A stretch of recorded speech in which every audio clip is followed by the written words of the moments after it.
بسم اللہ الرحمن الرحیم۔ السلام علیکم، ویلکم ٹو مہم کہانی۔ پلیز ناول کو لائک کر دیجئے، اگر آپ نیو ہے تو چینل کو سبسکرائب ضرور کر دیجئے۔ چلتے ہیں ناول کی طرف۔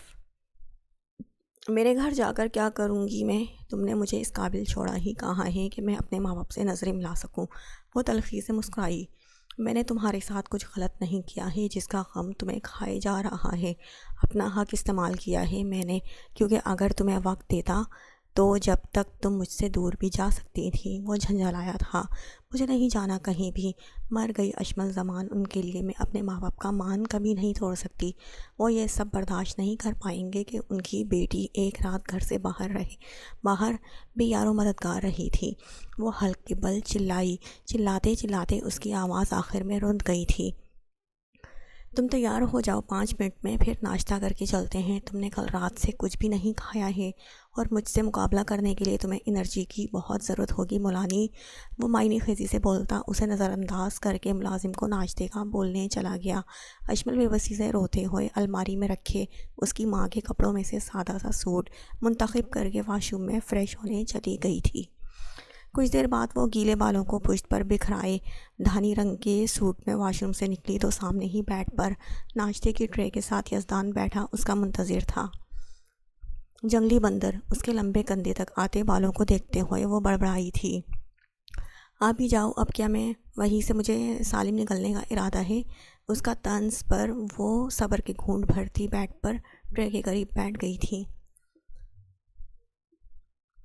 بھوک کا احساس ہوا تو انا کہیں دور جا سوئی تھی۔ وہ سارے تکلفات بعد کے لیے بچا کر رکھتے بریڈ پر جیم لگا کر کھانے لگی۔ آرام سے کھاؤ، سب تمہارے لیے ہی ہے، یوں ندیدوں کی طرح تو مت کھاؤ یار۔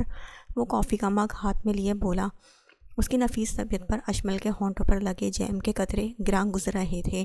اشمل نے شکوہ کناں انداز میں اسے دیکھا اور ہاتھ کی پشت سے بار بار منہ پر آتے بال پیچھے دھکیلے۔ کیوں خود پر ستم کرتی ہو؟ تمہارا اکلوتا شوہر ابھی زندہ ہے۔ اس کے چہرے پر آئی لٹ یزدان نے پھونک مار کر اڑائی اور انگلی سے اس کے ہونٹوں پر لگی جیم صاف کی اور خود وہی انگلی منہ میں لے لی۔ مجھے نہیں پتا تھا جیم اتنی زیادہ میٹھی بھی ہو سکتی ہے۔ اشمل اس کی بے باکیوں پر تپ اٹھی تھی۔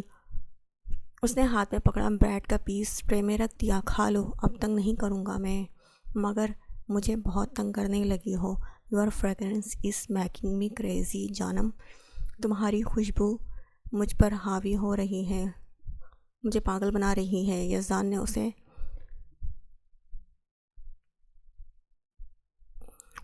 اس کے بالوں کی خوشبو کو اپنے سانسوں میں بسایا اور اسے چھوڑ کر کافی کا مگ لیے چلا گیا تاکہ وہ سکون سے ناشتہ کر سکے۔ اشمل سر جھٹک کر دوبارہ ناشتے کی طرف متوجہ ہو گئی۔ پیٹ کی بھوک نے زیادہ سوچنے کا موقع نہیں دیا تھا۔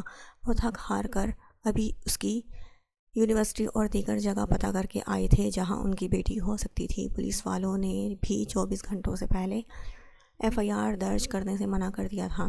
ان کا دل بس اپنی بیٹی کی حفاظت کے لیے دعا گو تھا۔ زمان صاحب کے کندھے پریشانی کے باعث ڈھلک چکے تھے۔ انہیں اپنی بیٹی پر بہت مان تھا۔ وہ کوئی غلط قدم اٹھا ہی نہیں سکتی تھی تو پھر وہ گئی کہاں؟ نرگس بیگم ان کے پاس بیٹھی انہیں تسلی دے رہی تھی۔ وہ چاہتی تو عاشر کو کہہ کر رپورٹ درج کروا دیتی، مگر ایسے عروسہ کے سسرال میں اس کی شرمندگی ہوتی۔ عروسہ ان کو پانی کا گلاس پکڑا رہی تھی کہ دروازے پر ہوتی دستک پر چونک کر دروازہ کھولنے کے لیے بڑھی، لیکن سامنے کا منظر اس کے لیے ناقابل قبول تھا۔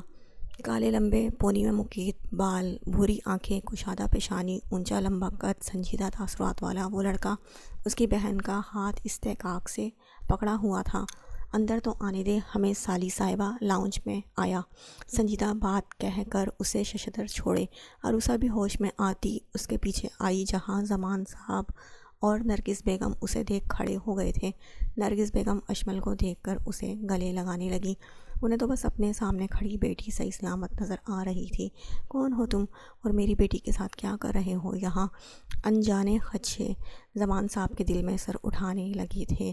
انجان لڑکا ان کی بیٹی کے ساتھ ان کے گھر میں کھڑا تھا۔ میں آپ کی بیٹی کا ہسبینڈ بولے تو شوہر ہوں۔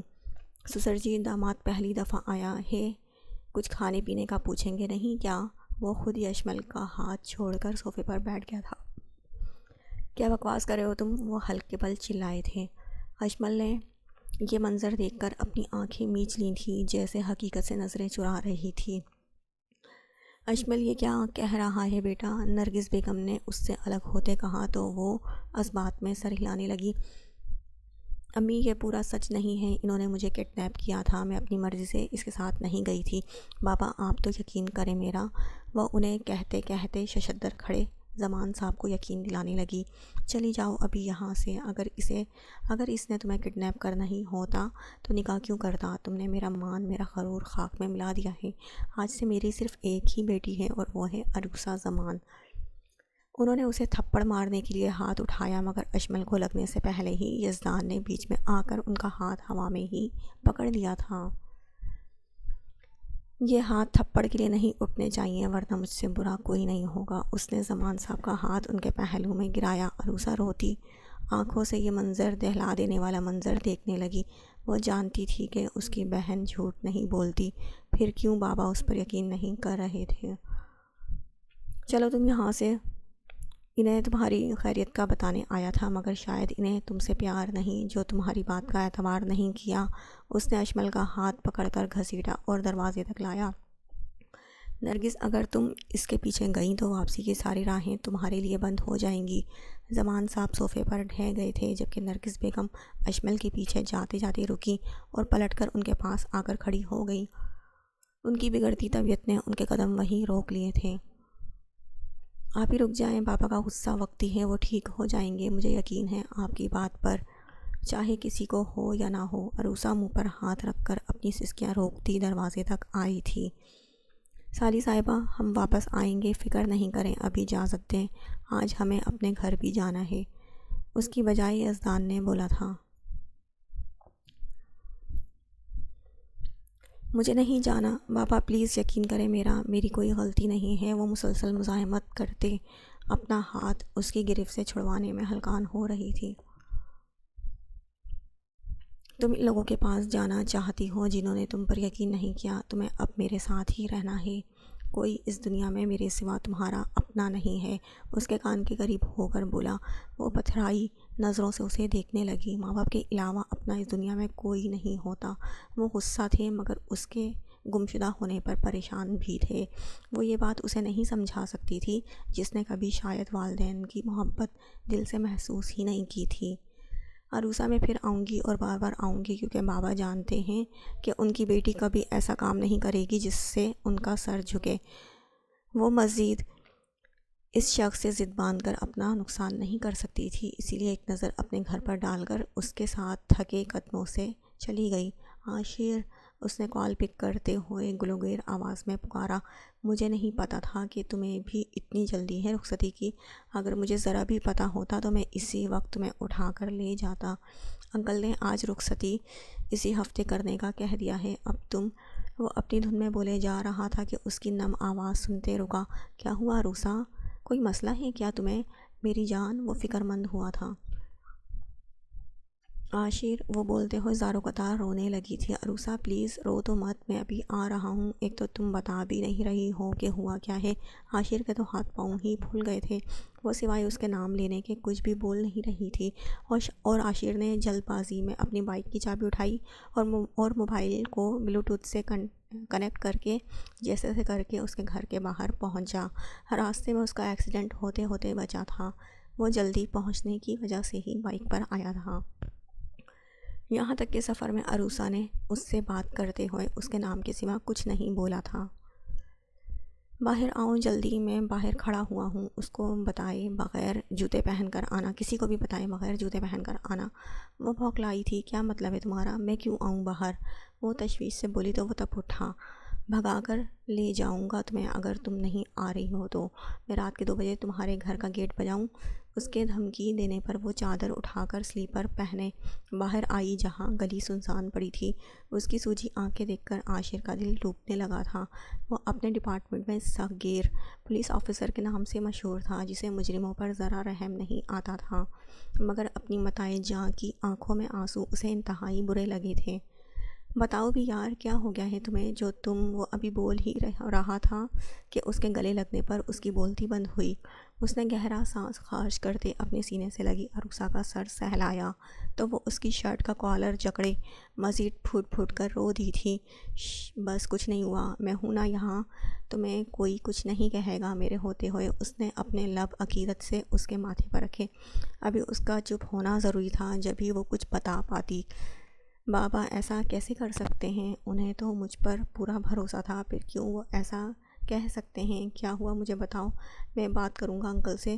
اس نے عاشر کے پوچھنے پر سارا قصہ بتا دیا کہ کیسے کسی نے اشمل کو کڈنیپ کیا، پھر زمان صاحب نے اسے گھر سے نکال دیا، کیسے پھر انہوں نے آج فوراً اس کی رخصتی طے کر دی۔ وہ اس پر اعتبار کرتے تھے مگر شاید اپنی دوسری بیٹی کے نصیب سے ڈر گئے تھے۔ اوہ تو یہ بات ہے، تم کب سے میرے گلے لگ کر کھڑی ہو جبکہ ابھی صرف نکاح ہوا ہے؟ میری تو حسرت ہی رہ جائے گی تمہیں شرماتا دیکھنے کی۔ اس نے عروسہ کا دھیان بھٹکانا چاہا تھا تاکہ وہ کم از کم رونا بند کر دے۔ اسے اپنی پوزیشن کا احساس ہوا تو اس کی شرٹ سے ناک صاف کرتے شرمندہ سی سوری کہتے ہوئے پیچھے ہٹی تھی۔ عاشر نے گھور کر اپنی شرٹ کو دیکھا اور گہرا سانس بھرتے اسے ریلیکس کرنا چاہا۔ بائک پر بیٹھی ہو کبھی؟ اس نے زور و شور سے نفی میں سر ہلایا تھا۔ آج بیٹھ جانا، وہ بھی میرے ساتھ، اس نے شرارت سے کہا اور بائک سٹارٹ کرنے لگا۔ امی بابا گھر پر ہی ہیں، مجھے بائک پر بیٹھنا نہیں آتا، پلیز اب آپ جائیں، میں ٹھیک ہوں۔ وہ بدک اٹھی تھی۔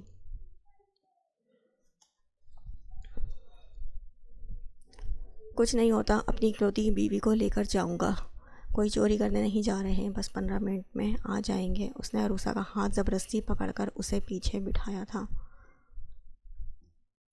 بائک سٹارٹ کرتے ہوئے عاشر نے جان بوجھ کر بائک کو جھٹکا دیا تو عروسہ نے مضبوطی سے اس کی شرٹ پکڑی۔ ڈر کے مارے گلے سے اس کی چیخ برآمد ہوئی تھی۔ میں تو تمہیں بہادر سمجھتا تھا شیرنی، لیکن تم تو کافی ڈرپوک نکلی یار۔ ویسے اگر اتنا چیخو گی تو میں بھی بندہ بشر ہوں، بہک بھی سکتا ہوں، کہیں یہ نہ ہو تمہیں اٹھا کر لے جاؤں۔ اس کے تعصب سے کہنے پر وہ جھینپ کر اس کی شرٹ پر سے گرفت ختم کر گئی، لیکن جیسے ہی اس نے تیز اسپیڈ میں بائک بھگائی تو فوراً اس کی شرٹ کو پکڑ کر خود کو گرنے سے بچانے لگی تھی۔ میرے دل کی دھڑکن ہو تم، میری شریک حیات ہو، اپنی ساری پریشانیاں، اپنے سارے غم مجھے دے دیا کرو۔ تمہیں اشمل کے غائب ہونے پر ہی مجھے کال کر دینی چاہیے تھی تاکہ میں کچھ کر سکتا، مگر شاید تمہیں مجھ پر اعتبار نہیں ہے جو اپنی پرابلمز مجھ سے شیئر کرو۔ اسے نارمل دیکھ کر اس کے منہ سے شکوہ پسلا تھا۔ اس نے اس کا ہاتھ کمر سے لے جا کر اپنے دل پر رکھتے ہوئے کہا اور ایک ہاتھ سے بائک چلانے لگا۔ عروسہ کو سچ مچ میں اپنا نام اپنی دھڑکنوں میں سنائی دے رہا تھا، اس کی چیخیں اس کی دھڑکنوں کی رفتار تلے دب گئی تھیں۔ وہ اب خود کو محفوظ تصور کر رہی تھی، جیسے کچھ بھی ہو جائے وہ اسے کچھ ہونے نہیں دے گا۔ میں آپ کو کال کرنے ہی والی تھی مگر امی نے منع کر دیا، آئندہ اگر کچھ بھی ہوا تو میں سب سے پہلے آپ سے شیئر کروں گی۔ عاشر نے اس کے ہاتھ پر نرمی سے بوسہ دیا تو اس کی پلکیں لرز اٹھی تھیں۔ اب انکل کی بات چپ چاپ مان جانا کیونکہ وہ بھی پریشان ہیں، ان کی پریشانی سمجھنے کی بجائے اسے مزید مت بڑھاؤ۔ وہ جیسا کہہ رہے ہیں ابھی ویسا ہی کر لو۔ رہی تمہاری بہن کی بات تو میں تمہیں اس سے ملوانے لے کر چلوں گا۔ وہ گھر سے تھوڑی دور آ گئے تھے کہ ایک پولیس وین نے ان کا راستہ روک لیا۔ عروسہ نے غور سے اس انسان کو دیکھا جو اس کی ساری پرابلمز پل بھر میں حل کر دیتا تھا۔ وہ دھیما سا مسکرائی مگر سامنے کھڑی پولیس وین کو دیکھ کر اس کی مسکراہٹ سمٹی تھی۔ پولیس والے کے روکنے پر وہ بائک سے اترا تھا۔ ہاں کیا ہوا ہے یہاں؟ کون ہو تم اور لڑکی کو کہاں لے کر جا رہے ہو؟ گاڑی کے کاغذات دکھاؤ۔ دوسرے علاقے کے تھانے کا انچارج شاید اسے جانتا نہیں تھا جبھی تفتیش کرنے لگا۔ بیوی ہے میری، اس نے دو ٹوک جواب دیا تھا۔ ہمیں کیسے پتہ بیوی ہے تمہاری؟ چل شیدے ان دونوں کو گاڑی میں ڈال، ذرا تھانے کی سیر کرواتے ہیں۔ وہ اپنے ساتھی سے بولا۔ اس کا ساتھی عاشر کو پہچان گیا تھا اسی لیے چپ کھڑا تھا۔ عروسہ سن کر پوری کی پوری عاشر کے پیچھے چھپ گئی تھی۔ اسے خوفزدہ ہوتے دیکھ اس کے بازوؤں کی نسیں پھولیں اور کالی آنکھوں میں سرخی گھلنے لگی تھی۔ میں انسپکٹر عاشر علی ہوں، تمہیں کل ہی سسپینڈ کر دیا جائے گا کیونکہ تم عام عوام کو ہراساں کر رہے ہو۔ اگر کوئی رات کے اس پہر کہیں جا رہا ہے تو اس کا مطلب یہ نہیں کہ اسے پریشان کیا جائے۔ اگر کسی پر شک محسوس ہو تو اس کا NIC دیکھنا چاہیے، نہ کہ بغیرتی پر اترا جائے۔ کانسٹیبل کا رنگ انسپیکٹر سنتے ہی پھک ہوا تھا۔ اس نے فوراً سر پر ہاتھ مار دے سلوٹ کیا تھا۔ سر پلیز یہ نہیں کریں، ہم آئندہ کسی کو تنگ نہیں کریں گے۔ ان دونوں سے اٹھک بیٹھک کروائیں، پھر پتہ چلے گا انہیں لوگوں کو تنگ کرنے کا انجام۔ عروسہ بھی ریلیکس ہو کر اس کے ساتھ کھڑی ہو کر دلیری سے بولی تھی۔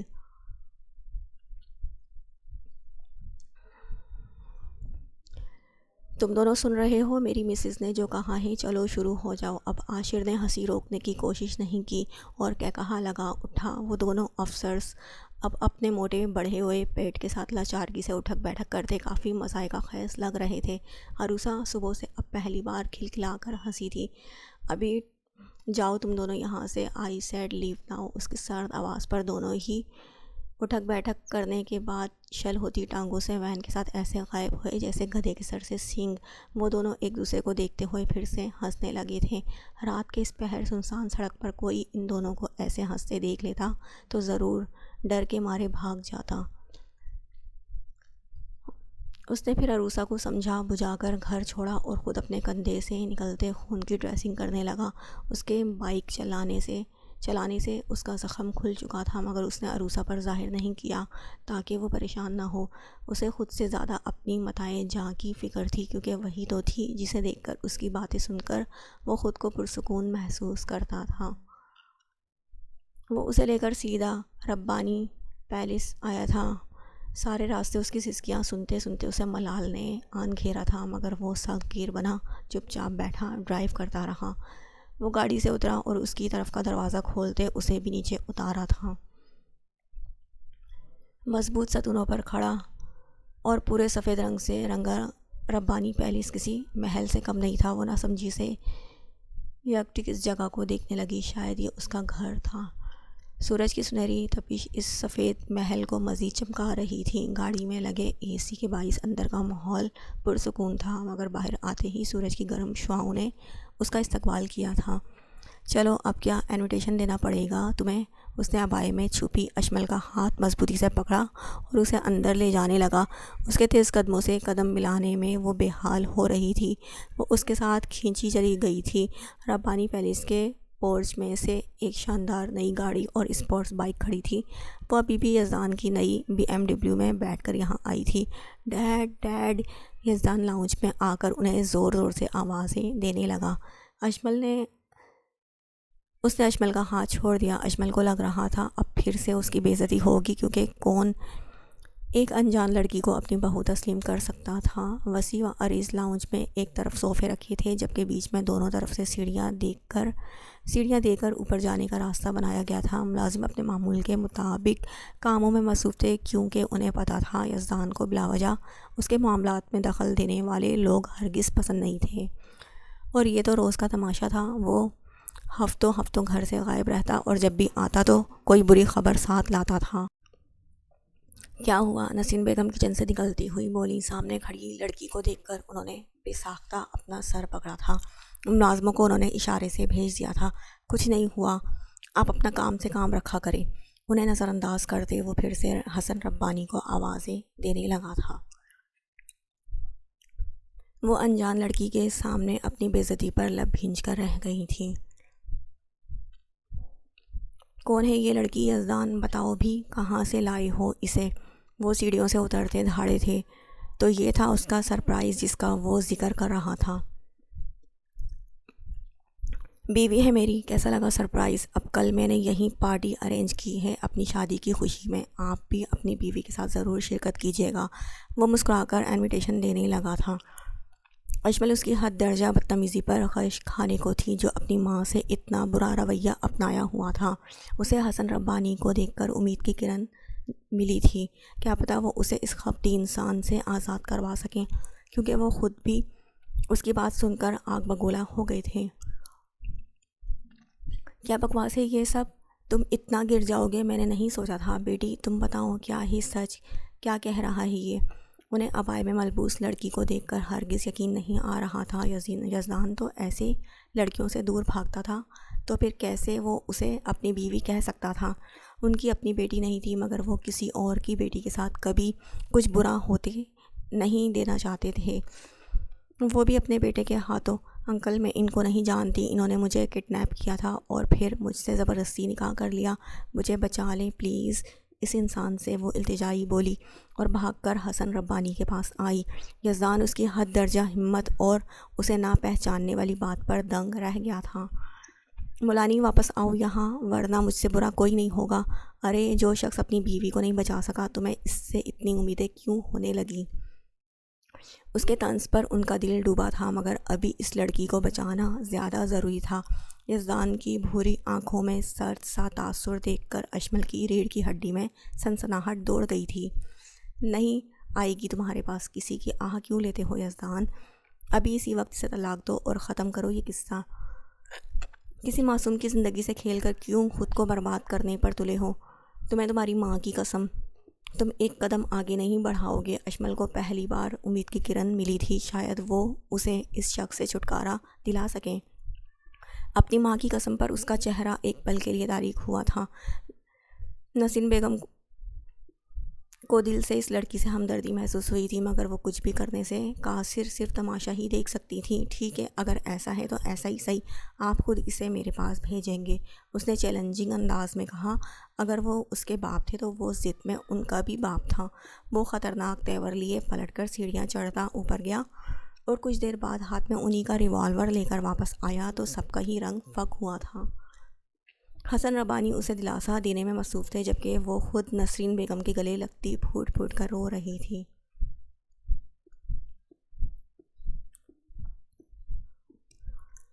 اس کے واپس آنے پر وہ خوفزدہ سی مزید ان سے چپک کر کھڑی ہو گئی۔ اس شخص سے وہ کوئی بھی امید کر سکتی تھی، اگر وہ خود کو گولی مروا سکتا تھا تو اسے مارنے میں بھی وہ بالکل نہیں ہچکچاتا۔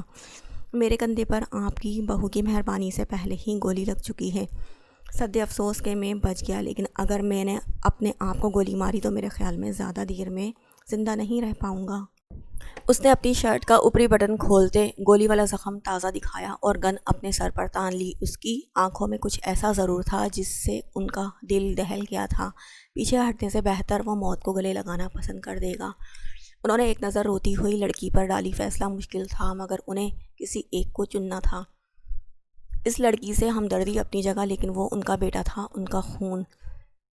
میں بات مان رہا ہوں تمہاری، تم گن نیچے کرو ابھی اپنے سر پر سے، مجھے معاف کر دینا بیٹا۔ انہوں نے اشمل کو التجائیہ نظروں سے دیکھا اور سر جھکا گئے۔ انہوں نے بے بسی سے اپنے ہاتھ جوڑ لیے تھے۔ یزدان نے فتح یاب نظروں سے انہیں دیکھا، اس کا ریوالور والا ہاتھ پہلو میں گرا تھا۔ اسے لگا کہ وہ اگلا سانس نہیں لے پائے گی، اسے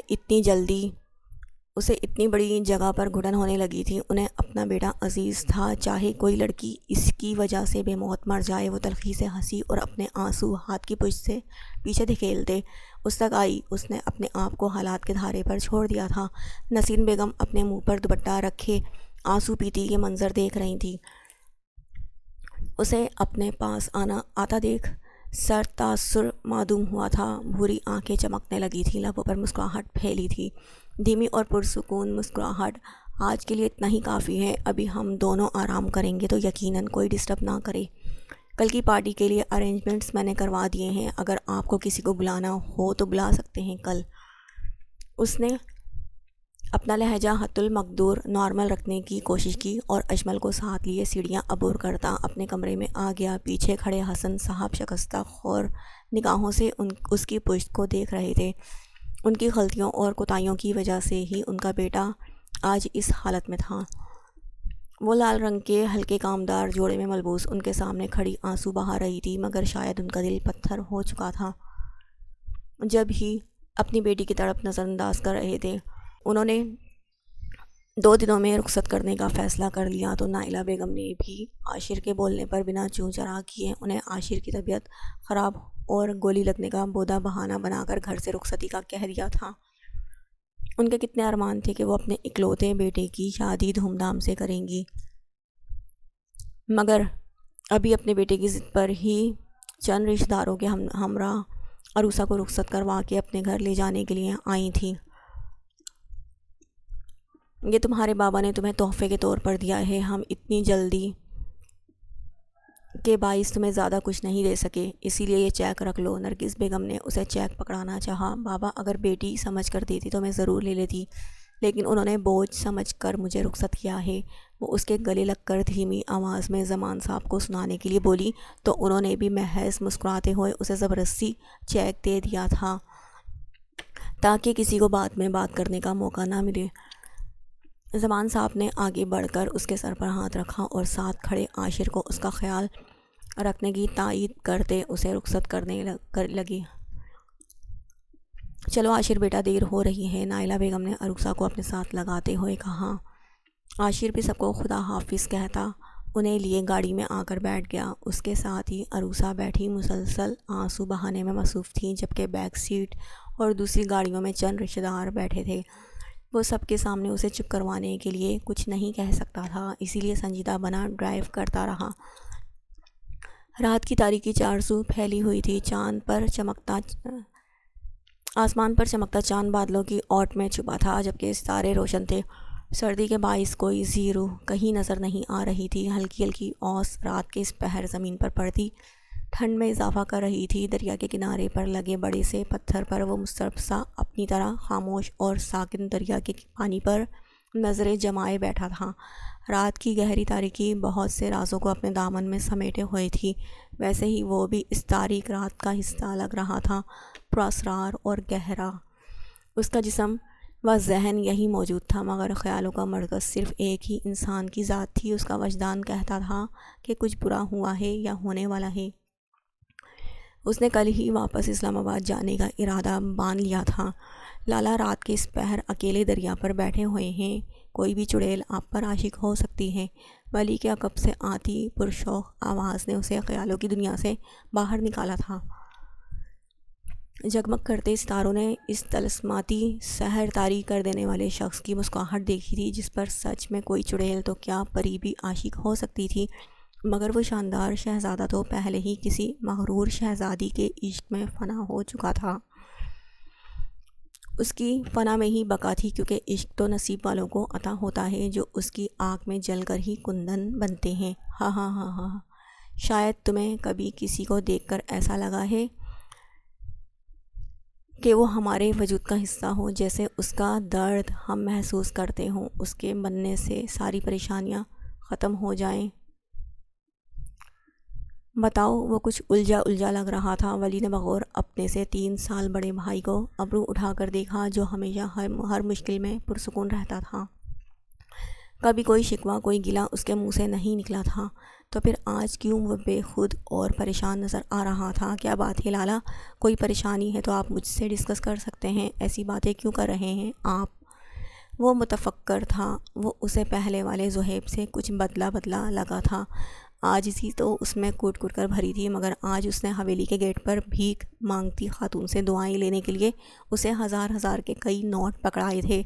اس نے شام میں خود دیکھا تھا جب اس عورت کو گارڈز بھگا رہے تھے، مگر وہ مسلسل بولے جا رہی تھی، اللہ تمہاری ساری مرادیں پوری کرے بیٹا، تمہیں تمہارے دل کا سکون دے، آنکھوں کی ٹھنڈک دے، اس بوڑھی مائی کی مدد کر دو بیٹا، اللہ اجر دے گا، اللہ دنیا میں جنت دے گا۔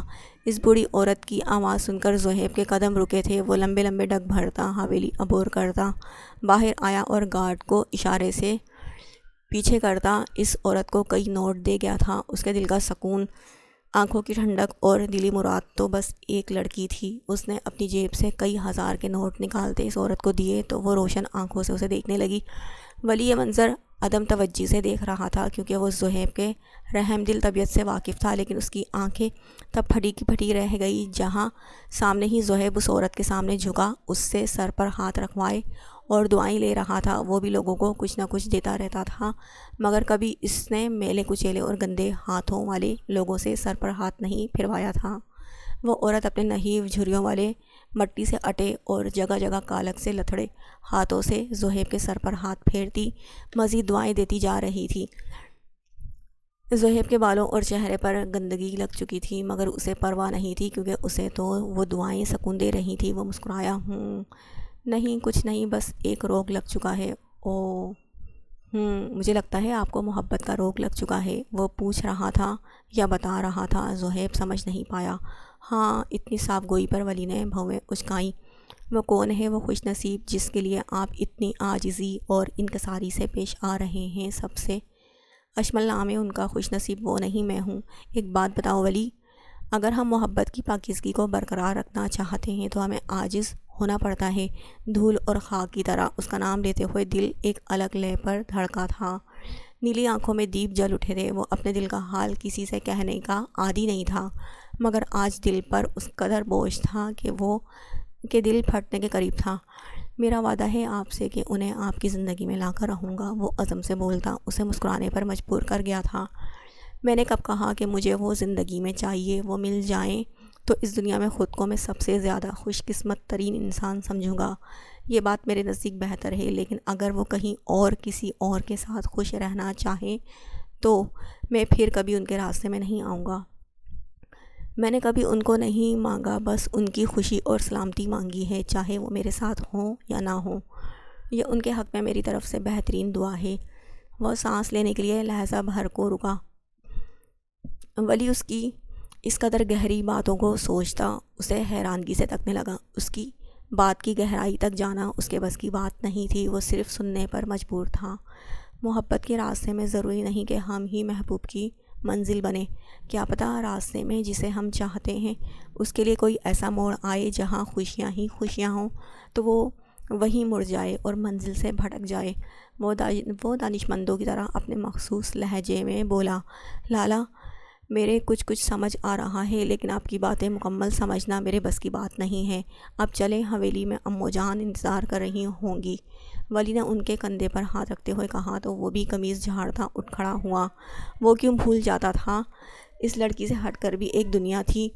وہ اپنوں سے جڑے رشتوں سے بہت لاپرواہی برت چکا تھا، لیکن اب اور نہیں، اسے اعتدال رکھنا تھا ہر جذبے اور ہر رشتے کے بیچ۔ اسے آرام کرنے کا کہہ کر نہ جانے وہ خود کن کاموں میں مصروف ہو چکا تھا۔ دن بھر کی تھکن اور شل ہوتے اعصابوں نے اسے بھی سونے پر مجبور کر دیا تھا۔ وہ 2 گھنٹے آرام کرنے کے بعد اب انگڑائی لے کر اٹھی تھی۔ اس نے کمرے کا جائزہ لیا۔ کیمل اور وائٹ امتزاج سے کمرہ سجا ہوا تھا۔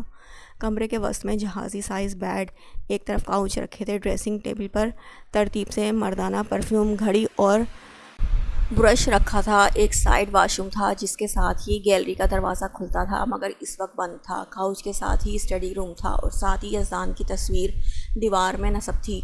اس شاندار سے کمرے میں ضرورت کی ہر آسائش موجود تھی۔ جنگلی بندر تصویر میں بھی اس کے کندھے تک آتے بالوں کو دیکھتے ہوئے وہ چڑ گئی تھی۔ گیلری کا دروازہ کھلا تو اندر ملک جا اندھیرا ہر چیز کو اپنی اندر لپیٹ میں لے رہا تھا۔ آسمان پر پرندے اپنے اپنے گھروں کو پرواز کر رہے تھے۔ دور مسجدوں سے مؤذن لوگوں کو اذان دیتا راہ حق کے لیے بلا رہا تھا۔ اس نے اپنی آنکھیں بند کیں۔ اذان کی آواز پر اس کا دل پرسکون ہوا تھا۔ اذان مکمل ہونے کے بعد اس نے کمرے میں جائے نماز تلاشی، لیکن بے سود۔ اس نے باہر جانا مناسب نہ سمجھتے صاف چادر بچھا کر نماز ادا کی۔ کیا فائدہ تھا اتنی آسائشوں کا جب ایک جائے نماز اور نماز پڑھنے والا اس کمرے میں موجود نہیں تھا؟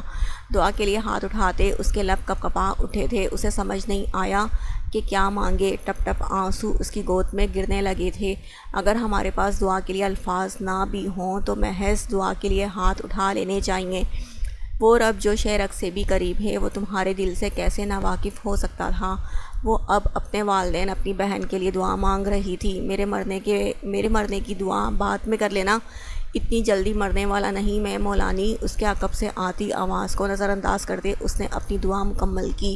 اس کے دعا مانگنے تک یزدان پیر جھلاتا کاؤچ پر بیٹھا موبائل دیکھنے میں مصروف تھا۔